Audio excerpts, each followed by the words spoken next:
Is it Wednesday? It's Yeah, Wednesday. It's Thursday. It's Thursday. Good Lord. Yep. The week goes by. Good morning, everybody. I see Tim has first blood. My man. And there's Megan with us. Good morning, sunshine. And Danny's joined us. Good to see you guys. I've got Mario here this morning. We're going to talk about the Supreme Court. And wow, was this a big stinking pile of just screw you guys. Danny asked, did you see ACB give Trump the stink eye at the State of the Union? I did. And we're going to talk about... He snubbed her, too. So he did. And we're going to talk about her a little bit more in detail a little bit later in the show. I want to start by just kind of laying out what's going on. So Trump ordered the cessation of payment to certain USAID programs. We're talking about $2 billion of taxpayer money. Some random shithead judge said, you know what? I believe I have the authority to undermine the will of the people and order the president to make the payment anyway. And the president asked for a stay on the TRO, so that judge issued a TRO. And then the Supreme Court, basically what they've done is they've punted. They've said, explain TRO for the audience. It's a temporary restraining order. The judge said, okay, temporarily, I'm stopping you from being able to do the thing that you want to do. So there's a whole host of problems with that, not least of which is there was a deadline for those payments to be made. Now that deadline has passed and the payment has not been made yet. So we're not completely screwed yet. Danny points out that the judge was born in Canada, and well, you guys know about Canada. It's cold and stupid, full of hippies and hostile foreign invaders. I mean, that's Canada. Sorry, guys. The Canada to United States gatekeeping right pipeline is real. Okay. Yes. Crowder, Lawrence Southern. There's many more. All right. Tom McDonald, indeed. Yep. I tell you what, though, Tom McDonald, that boy right there, he is committed to the American cause. He grew up in Canada. He said, "Yo, this place sucks. I want to go where stuff doesn't suck." And in fairness, with reference to the ephemeral musings of those great philosophers, Beavis and Butthead, we do in fact need something like Canada nearby, because if nothing ever sucks, how will you know that something's awesome, right? Yep. So we do need Canada to stay there and continue to suck, so that we can really and truly appreciate our awesomeness. You need a contract. That said, what the Supreme Court did here is less substantial and less significant, but feels kind of a piece with the Texas v. Pennsylvania case. If you'll recall, in 2020, Texas tried to sue Pennsylvania. The state of Texas tried to sue the state of Pennsylvania, arguing that because Pennsylvania's election fraud had a national effect by undermining the vote of every other state that voted for Donald Trump, that there's a cause of controversy between states. And of course, in a case like that, this is basic constitutional law. In a case of controversy between states, it is the responsibility of the court, of the Supreme Court specifically, to intervene, to arbitrate on that controversy. And this is for a very important reason.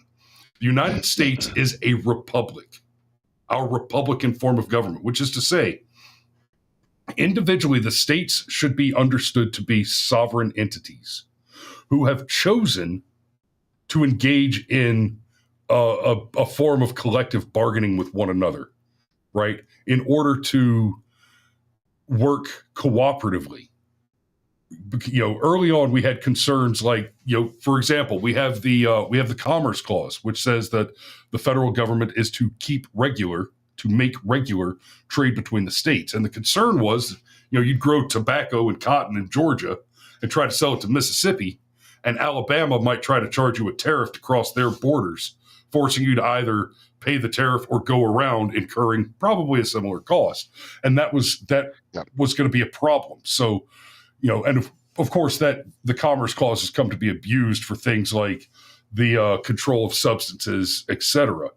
But in the matter of controversies between states, because they must be understood to be sovereign entities, which, by the way, each have their own military entity, militias. They have their state militias, and they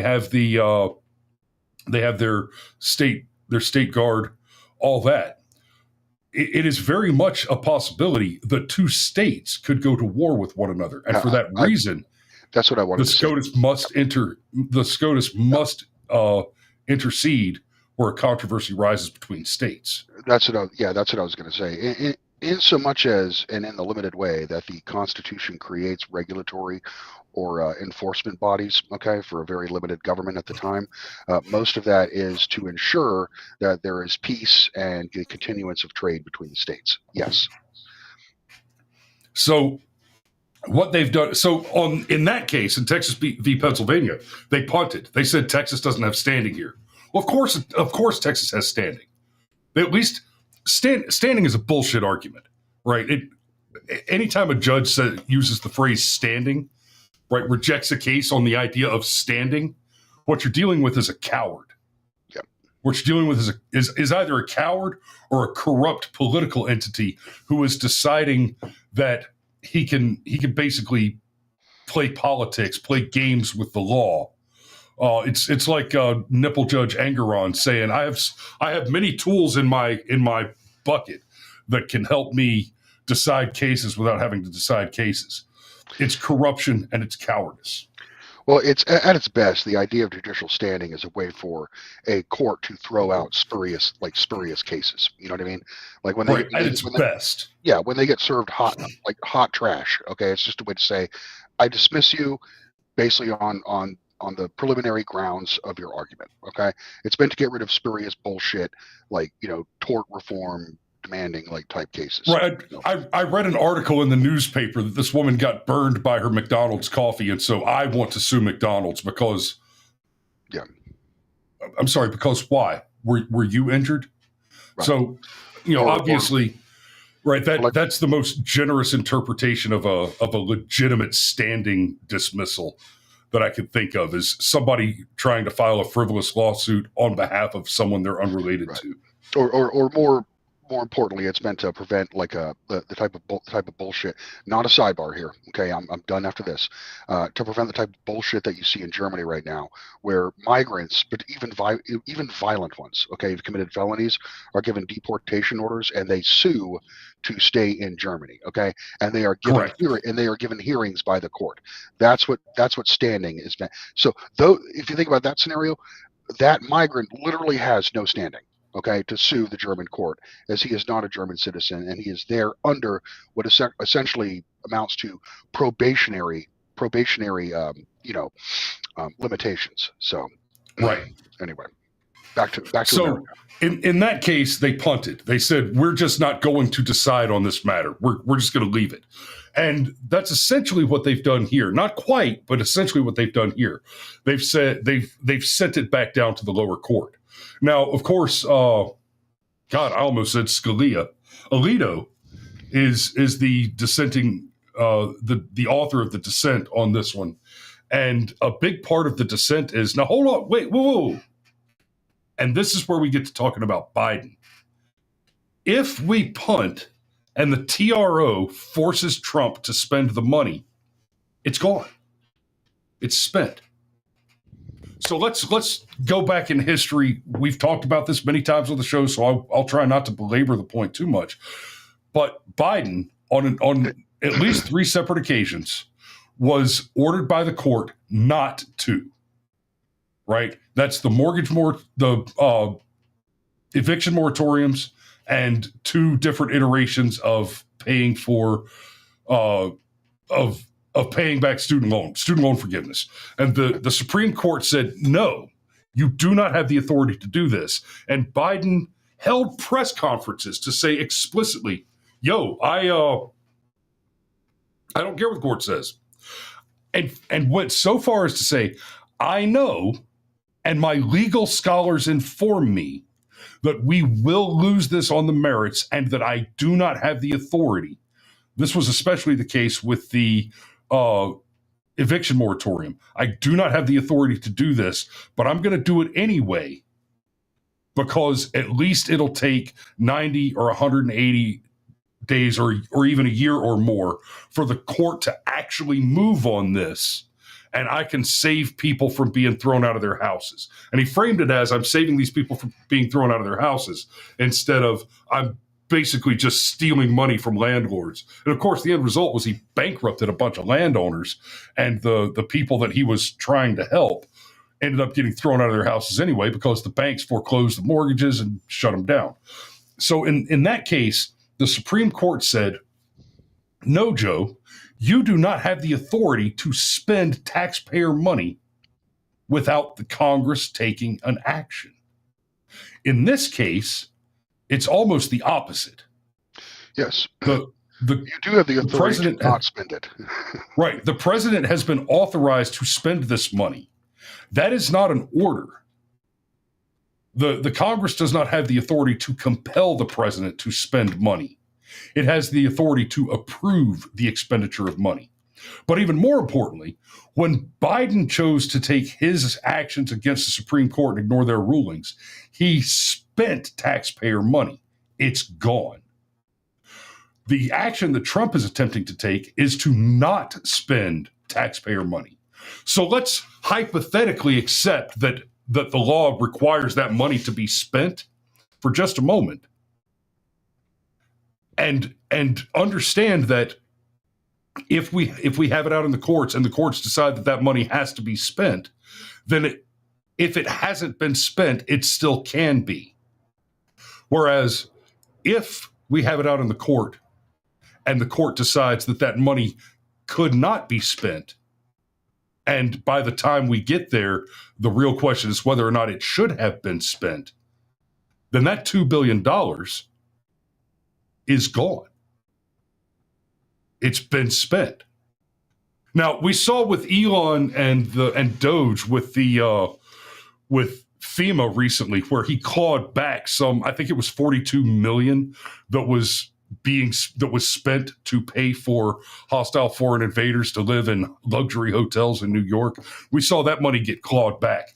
But this $2 billion, the likelihood that any of it would get clawed back is slim to none, especially considering where it's going, right? You got $20 million to Iraqi LGBT Sesame Street, $2 million for Moroccan poetry classes, $2 million for LGBTQ tourism in Lebanon, $9 million for humanitarian aid to feed civilians in Syria, which, by the way, went almost entirely to Al-Qaeda, right? You've got $1.5 million to advance DEI in Serbia, $70,000 for a DEI musical in Ireland, $47,000 for a transgender opera in Colombia, $32,000 for transgender comic books in Peru. And I'm not gonna list any more. I want to point this out real quick. I just said $70,000 for something, $47,000 for something, $32,000 for something. Okay, those are chunks. Those are pretty small pieces. In nickels and dimes like that, to go out to funding the expansion of degeneracy and child mutilation and infanticide, how many programs like that are we funding globally with $2 billion? And it's fair to say that $2 billion is not a huge part of the budget. Fuck you. That's what I wanted to say. Just so the audience understands, the Supreme Court did not undo the unfunding of the U.S. aid, okay, but just a portion of it, a $2 billion specifically for, as Aaron Olson mentions, money that they are telling Trump to pay subject to a contract. Yes, so this is money that was already, they're paying people for work done already, okay, and yeah, I can see why you could have the wishy-washy argument about that, okay, but the real problem. The problem here, what this stems from, and Amy Coney Barrett always does this, is she leaves the window open for further judicial action. All right. So just by establishing this precedent, now there's going to be lawsuits trying to unlock and unfreeze the entire U.S. aid package. Okay, Correct. they are going to attempt now, using this as precedent, to undo the entire defunding and shuttering of U.S. aid. That is next. I guarantee it. And W.T. Larry, what will happen to gay opera in Brazil? Well, they're just going to have to scale it down to gay slam poetry hour, which would be what they could privately fund that themselves. Oh man, Mario, I need to find me a local slam poetry club and go tear the stage up again.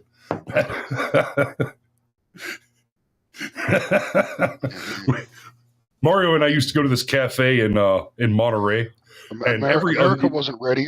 America wasn't ready for your art in 2007, and they certainly aren't ready now. I don't know. I often got either cash or the rubber chicken. America seemed to be pretty ready for my art in 2007.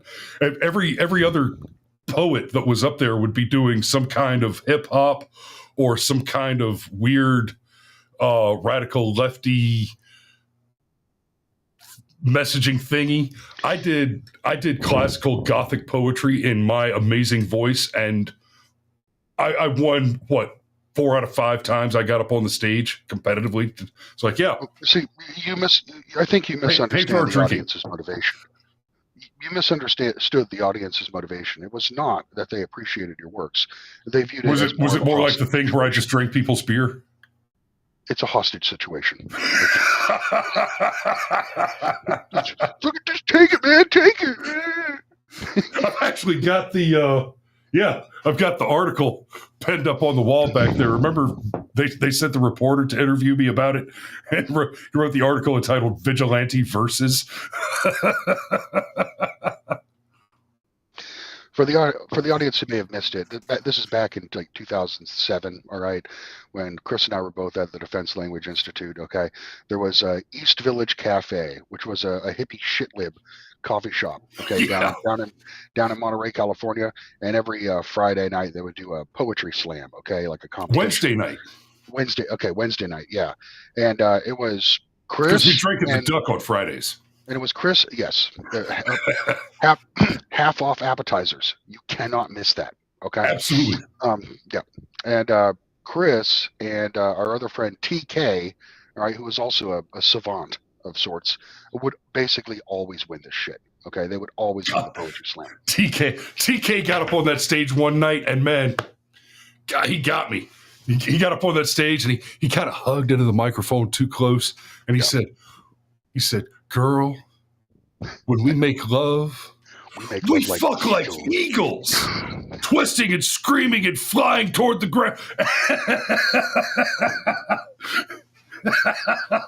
You just heard the freedom bird. Caw! Yeah. The American eagle says caw. The blue falcon says cut caw. Yep. Rip TK. And Waller says rip TK. Oh yeah, he did die, didn't he? Oh yeah, he did. He wasn't healthy. He wasn't healthy. Yeah, the Big C got him. Oh yeah, and he was younger than us. Oh, yeah, that was a fucking mind blower right there. TK just before TK joined the Army, he had pretty much already done half the drugs in St. Louis, so pretty sure it caught up to him eventually. Yeah. Remember him talking about cocaine teddy bear? Yeah. All right. Anyway, so... Yeah, that was a tangent that I wasn't expecting this morning. Let me see if I can get us back on point. So, I have laid out what the decision was, covered the specific examples of controversial programs. I'm reading from my show map. I've got one of those now. And I've contrasted the position between Trump and Biden and why that's important. And okay, we've got about 10 minutes. Mario, I want to talk about Amy Coney Barrett a little bit, but first, let me say this about about what Trump's doing. So we already covered a little bit that basically the Donald has the authority to stop these payments and how he has that authority. The second Article 2 of the Constitution clearly states that the executive authority shall rest with one man, right? Right. The executive authority. So the legislature decides what the law is. That means the for function within the government, that means the authorization of actions. For functions outside of the government, that means the legal deprivation of actions, the legal forbidding of actions, right? Now, we the American people, that which is not forbidden is permitted. That's how it works for a free man, for a civilian. It works the opposite for the government. That which is not authorized is not authorized. But the executive. Now, Obama famously played with these rules a lot for DACA. He simply ordered the Border Patrol not to enforce the law in order to, and deporter in chief, he deported a whole bunch of criminals, but he retained certain ones, and he used that authority to essentially create the DACA program. Biden similarly used that executive authority to open the borders and just flood us with the unwashed masses that are bringing in diseases and crime and drugs. By the way, quick aside, RFK Jr. has not been in charge of HHS long enough to shut down all the vaccines. The measles outbreak in Texas, that is 100% the result of criminal, hostile foreign invaders coming across the border who were unvaccinated, unwashed, unclean from where they came from. Without question. But the authority vested in Trump by the Constitution, the president is the only elected official that is voted on by the entire country. Donald Trump brought Elon Musk on the stage at the rallies and made the Department of Government Efficiency and the activities expected from that agency a major part of his platform. And in so doing, secured an absolute mandate where he won every swing state. Yep. And New York and California, even though he didn't win New York and California, both of them voted more conservative than they ever have before. They had huge swings, right? So overwhelming mandate by the people for the only person who's elected by the entire country to do the things that he said he was going to do. Donald Trump has the absolute authority to choose not to execute certain legislative requirements. That includes spending money, authorized or not. Well, to say that the public did not vote for what Elon Musk and the Doge office is doing would be the equivalent of saying that voters in 2016 did not, in fact, vote for a wall. It would be ludicrous. Correct. It's a central part of the platform.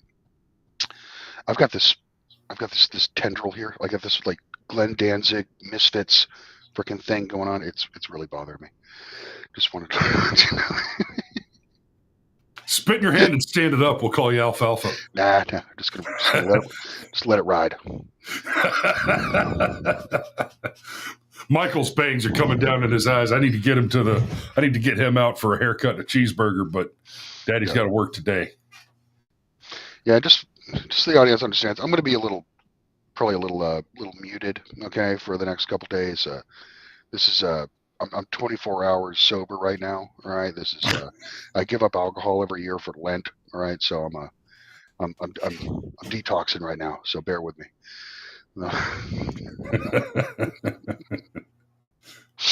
All right. Anarchy says no matter who has that job, instituting executive orders and mandates is acting like a king. No, Anarchy. Let me disabuse you of that notion. Anarchy's a sharp cat. He and I usually agree on a lot of stuff, but let me clarify some stuff real quick. So we have seen executive orders that were monarchical and definitely a stretch beyond the authorization of the president, the authority of the president. What we're seeing, what an executive order is for, right? The point to an executive order is that the president has the authority to manage the administration, to manage how the administration conducts business. Now, the executive order declaring that there are only two genders, one could argue that's a stretch, but let's think about the executive orders that Trump has been taking. There are things like the management of hiring practices within the administration. That's absolutely within his authority. He's the chief executive officer of that organization, of that company. So setting hiring practices, setting work policies. You need to come into the office and go to work. No more sitting at home and running your mouse every half hour to pretend like you're sitting at your computer. Put on pants and come into the office, right? So there are absolutely things that executive orders should not be used for. But if you go and look at and Trump has admittedly performed a huge number of executive orders in this first 45 days, right? We're almost halfway to that 100, Mario. We got to start thinking about what we're going to do for that big show. April 30th. Yep. Yeah. But I mean, an executive action is basically April 30th is day 100, right? I went 100 days from January 20th is April 30th. So it will be May 1st that we do the show, that we do the 100 day. Communism Day? Whoa. It'll be wild. It's the birthday. Yeah. Well, that's right. I just wanted to on May 1st, on a beautiful Friday evening, on May 1st in 1981, God looked at the world and he said, "There are commies? I give you the progeny of Hrothgar the Unmanageable. I came to put American boots to commie ass for freedom and liberty and prosperity. And oh, by the way, a little piece of land I can retire on." Yeah, you are living the dream right now. You could use more money, but you are living the dream. Yep. But so yeah, these executive orders, I mean, the intent of it is to give the president the ability to clarify intent for activities that are the sole domain of the executive branch itself. Okay, it's not dictatorial power. He is limited by what the executive is capable of doing. All right, or is what's the word you use, their declared authorities or whatever. But it's man, I don't know. I'll be honest, man. The judicial stuff is not really my wheelhouse. So this isn't my topic of choice. But I think we've pretty much covered the. Okay, here's the takeaway. The Supreme Court is wrong. Well, they're wrong, but they're wrong. I don't know if they're right or wrong. Okay. What I know is that Amy Coney Barrett, okay, and John Roberts, what they freaking do in the Supreme Court is they see a situation where Trump or something conservative or Republican, okay, is basically owning the opposition, okay. They are winning by a wide margin, and what they have to do is step in like some type of moderator and basically and modify the game, so that the opposing team now has some ability to basically affect action back. Okay, that's what they're doing. They're like nerfing. They're like a moderator for an online game, nerfing certain units so that other units aren't so ineffective. That's exactly what they're doing, and I'm sick of that. Yeah, you're not. I don't need you to normalize and reset the server, okay, so that it's more fair and more play balanced. I want to win. I want to win continuously and not stop winning. Stop fucking it up. Yeah. Yeah, absolutely. And that's my plebeian take on the situation. And that's solid. Okay. So, we're going to go ahead and wrap it up there. Guys, let me implore you. I see a bunch of you are watching on YouTube.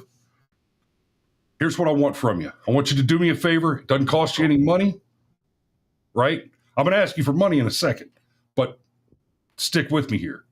YouTube is still censorious. It's still not the preferred platform. Now, we at the BFM, we have a bigger following on YouTube currently. I want you on Rumble, but don't get me wrong. I want you to share the YouTube link too. Share the YouTube, help grow the YouTube channel, because the more people we can reach on YouTube, the more opportunity I have to send people to Rumble. We want to move to Rumble as much as we can to get people off of YouTube, because YouTube is part of Google, which is part of Alphabet, which is basically China. Right? I'm calling for essentially an economic holodomor on opposition media. And you can be a part of that by choosing to spend your attention. Your attention is incredibly valuable. Spend your attention with your allies. That's Rumble and X. Rumble's the one right now, though. Get on Rumble. Get in there. It's $10 get you the premium stuff from this show, which Mario's got some bangers coming out for you. Big words. But it also gets you the Tim Pool premium stuff, the Steven Crowder premium stuff, all that goodness. And I should better know this, but I think it's $10 a month for the Rumble premium account. So check that out. Now, if you want to just support this show, if you want to make sure that your money just goes to support this show and doesn't get split off and divided with your Crowders and those guys, or accidentally find its way into a communist pocket, you can click the button in the description, the link in the description for buymeacoffee.com/brushfiremind. Now, that right there helps us a lot. And where we are right now, there are more of you watching on YouTube than on Rumble. If I can get you to where the majority of you are watching on Rumble, I can start doing little ad reads for things like Rumble Premium, 1776 coffee, stuff that you're going to like. And you don't even have to buy nothing. You just have to listen to me say it. And you'll be helping the show grow by increasing our share of the revenue from Rumble. And you can still use YouTube, but YouTube is for, like, how do I fix this on my car? And what's that music I've never heard of? That's what YouTube is for. Right, exactly. Hey, yeah, don't get me wrong. I go to YouTube. I watched a video the other day on how to pour dry pad, because that's gonna be the foundation for my barbecue kitchen, where we'll have the pit and the griddle and the grill and the pizza oven, right? Oh, you're gonna have two kitchens, like a kosher household? That's cute. Well, yeah, except for the whole, I'm going to be cooking pig in all of them. Except it's a pig picking. In fact, Mario, just because you said that, okay, here is a promise that I'm going to make to all of you. As soon as the outdoor kitchen is built, I will do a show. Maybe Rumble Premium, maybe everywhere, but I will do a show. I'll get as many of the boys over here as I can, and I'll do a show. And we will cook some sort of pig flesh on every cooking surface in my immediate control that day. You can't beat a whole pig, cooked whole pig, whether it's like a pig pickin' or Kahlua pork. You can't beat it. Yeah. I haven't been to a pig pickin' in 30 years. So. Dude, when's your brother going to be in town again? We could do a pig picking. 2 years. Like I don't. He's Marco's gone. Tell him to take leave this summer. Tell him to take 2 weeks. Come out to the farm. We will pick a pig. Yep. For a European audience, a pig picking is basically a pig on a Barbie. Okay, pig on a steak. You rotate it. Tim says you had me at barbecue. Megan says, and girls. Yes, Megan. I'll make sure the boys bring their women.